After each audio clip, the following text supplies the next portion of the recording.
জন্য। এই ফাঁকে সাহাদ সব ঢুকলো কেমনে? তিনি আসতেই হবে ইস্তেমার জন্য, তিনি আসতেই হবে ইস্তেমার জন্য। তো তিনি খালেক না মাখলুক? তো মাখলুক ছাড়া ইস্তেমা হবে না, এটা কেমন কথা? বুঝেন নাই? কি বুঝলেন? মাখলুক ছাড়া ইস্তেমা হবে না, এইটা কোন ইস্তেমা?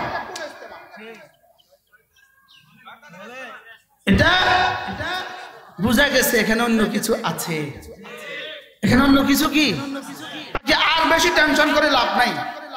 যারা তোমাদেরকে তৈরি করেছে, ইহুদিদের সিদ্ধান্ত হলো যতদিন ওলামায়ে উম্মত থাকবে ততদিন কালেমাও থাকবে, কালেমার সাক্ষীও থাকবে।